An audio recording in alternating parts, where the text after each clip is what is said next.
How's it guys, this is Dayvy FPL and welcome back to the Fantasy Premier League video here on my channel. Now in this video I'm going to be bringing you my updated draft after the Community Shield has concluded. Quite a lot of talking points about Arsenal and Liverpool that we do have now, as well as a couple of preseason games that also were played from now or in the previous week. That gives us a lot of information into the potential starting lineups of the teams in the Premier League. So I'm going to be talking you through my updated draft as well as my potential transfer plan going into those opening game weeks of the season. Obviously it is a blank game week 1, so we kind of have to plan a couple of transfers revolving around those Man United and Manchester City options. Without further ado, let's get into the video. So a new season calls for a new sponsor, but here on the Dayvy FPL channel, we like our old.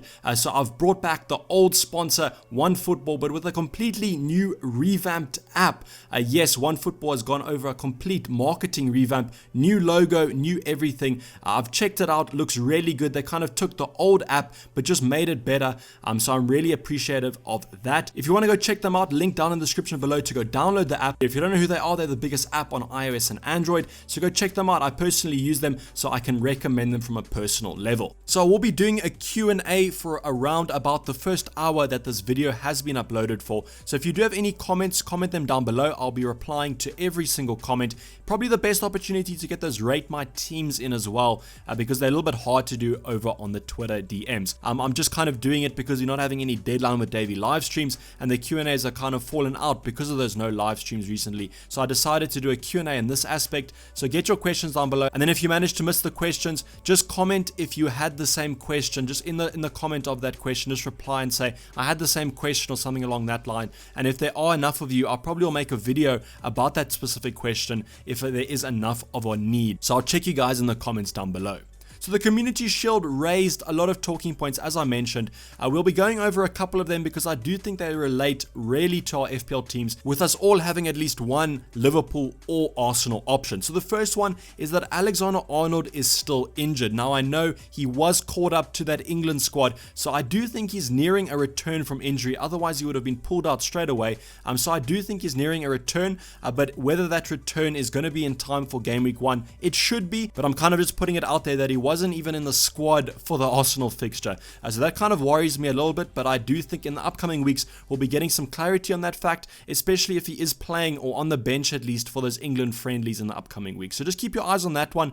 The other one is Naby Keita. So a lot of people were commenting and sending me comments on Twitter that I should be checking out Naby Keita, a potential 5.5 million gem. So while I really do like Naby Keita, unfortunately he didn't start against Arsenal. I don't think we can read too much into that, as I do think once he came on, he looked really good, really lively, and kind of juiced up Liverpool a little bit. So I do think he'll be starting against Leeds, and for the couple of game weeks at least, while Alex Oxlade-Chamberlain is out injured, as well as Henderson. So that's kind of the key thing here, is that the fact that Henderson and Ox are missing from that Liverpool midfield.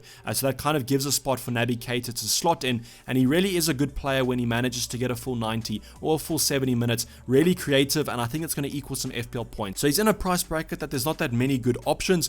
So I do think Naby Keita could be quite a nice 5.5 option. So the next one is Salah versus Mane. So I know there's a big debate going on whether you should have a Liverpool midfield at all because they're so expensive. But we'll be focusing more on Salah versus Mane in this one. So Salah had a relatively quiet game. Mane was the opposite. He had a really lively game, but that also was a little bit of a hindrance there because he missed a lot of good opportunities. There were about 2 one-on-ones that I thought that he should have at least forced a better save out of Martinez, but that wasn't the case. So Mane had a relatively lively game, but also a bad game with finishing, where Salah had a couple of nice moves in and around the box, but he didn't really have as many shots as he usually does. So that led me to kind of worry a little bit because he is in my FPL squad. Mane usually starts the seasons off a lot better, and then Salah more or less has the better season overall. So it's really 50-50 in this case. It's kind of whoever what you want to go for. My recommendation maybe would be, if you know that you want to transfer Mane or Salah out within the first 5 game weeks or 10 game weeks, then maybe look at Sadio Mane because of him starting the season better. Whereas if you're going to kind of hold on to them, don't have many plans for transferring them out, I would probably go for Salah. Then the last point is going to be the Arsenal rotations. I don't know whether it's because Arteta trained under Pep Guardiola, but it seems like this Pep rotation is translated to the likes of Arsenal. So I think Arsenal this season are going to have a lot of rotation, not only in their attack, but with their defense. They're signing a lot of good defensive options. So we spoke about Saliba being a 4.5 million centre-back for them. That could be a nice little gem there in defense, but he didn't start against Liverpool. Now this could be a case of Arteta kind of not wanting to throw him in the deep end against a Liverpool side in a game that actually meant something. He has been playing the previous preseason games, so that's why I was a little bit surprised to see him not starting. So I think with the upcoming Arsenal preseason fixtures that won't be happening, that's going to be quite a hindrance to us.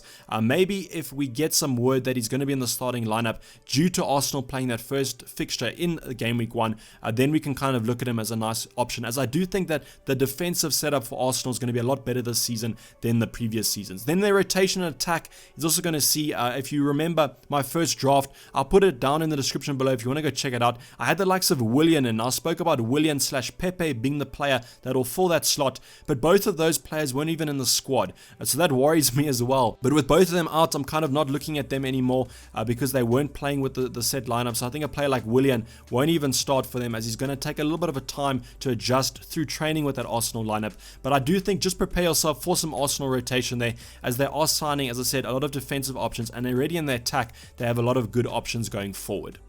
So this is the draft that you all have been waiting for. I kind of went a little bit more Maverick in this one to kind of give you some variation if you want to go for a more Maverick draft. So I'll be talking about the main additions first, because it has some elements of my first draft video, and I don't want to kind of replicate those if you guys did go check that one out. But I do start off with Ryan in goal. I've opted for a Brighton goalie here just because of that 4.5 option. Now I know Button, I don't even think is on the bench anymore for Brighton. I don't know if he has an injury or something.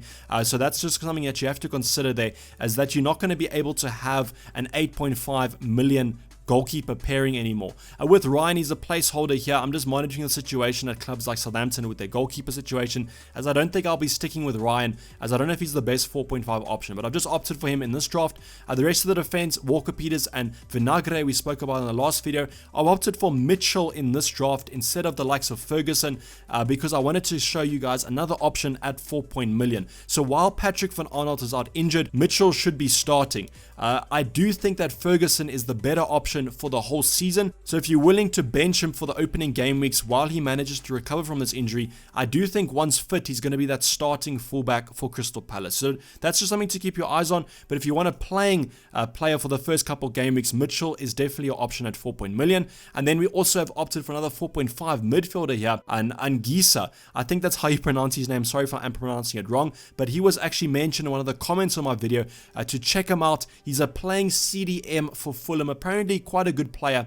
So I've opted for him as I did at Stevens, and I mean Stevens is pretty non-imaginative, so if I can just have a little bit of a better option at 4.5, I'm willing to go for it. And then the last defender option that I have gone for here is Robertson.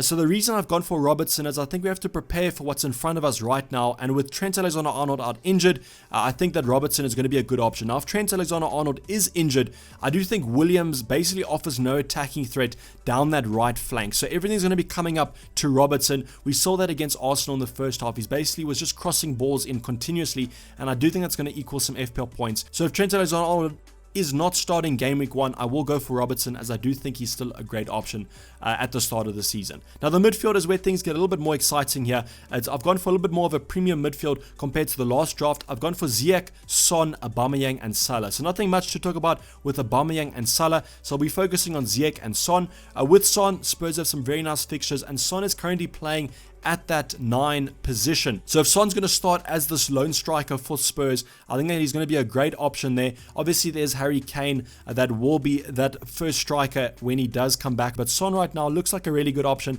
and as I said, Spurs have some nice fixtures. With Ziyech, he had a great game in their preseason friendly today.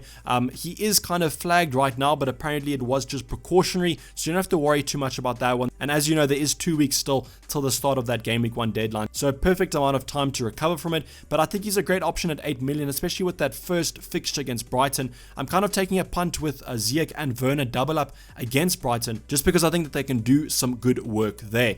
In the other striking departments, I've gone for Che Adams and then Mitrovic. So with Che Adams, he's come in for the likes of Danny Ings, just because I needed the cash here. Now Che Adams and Danny Ings should be the starting pair up for the likes of Southampton. They started their last preseason game today in a 7-1 win, with Che Adams and Danny Ings both scoring. So I think Che Adams still could be a good option there. And as that second kind of starting striker for them, I still think he could equal some good FPL points. On the bench, nothing much to talk about. I've already spoken about the likes of Anguissa and Mitchell, and then Taylor is going nowhere. Looks to be fit, played in their Burnley preseason game, so I think that he's going to be a good option going into the rest of the season. With that, obviously, that very dependable Burnley defense. Now, the transfers that I am planning with this, we spoke about how Willian was going to make way for Greenwood in game week 2, and I think that it's going to be the likes of Ziyech here. So in game week 2, Chelsea play Liverpool, so I think that's when I'll make the move from Ziyech to Greenwood. I spoke about Greenwood, how I just think he's so good for the value. I could also opt for maybe some other options up front if maybe I decide for Martial or Rashford, but that's going to consider some more transfer work. So I think closer to the deadline, if I am considering Martial, I'll have to rework the draft a little bit. Then in game week 3, we're going to be taking the likes of Aubameyang out for the likes of Man City player, probably the likes of Sterling or De Bruyne. So that's so far the plan. It's not a major plan because you can't really plan the exact transfers in case of injuries, but this is kind of the overview of the plan with Manchester United and Manchester City. So this is basically going to wrap up the video, guys. Hopefully you did enjoy it. Please like it if you did, and don't forget to subscribe if you're new or have not subscribed yet. I'll be seeing you guys down below in the comments for that Q&A session. If you do miss the Q&A, don't forget to go check out the comments and just share your team down below for the viewers of the video. I'm going to be signing off. This has been Dayvy FPL, and I'm out. Cheers. Bye.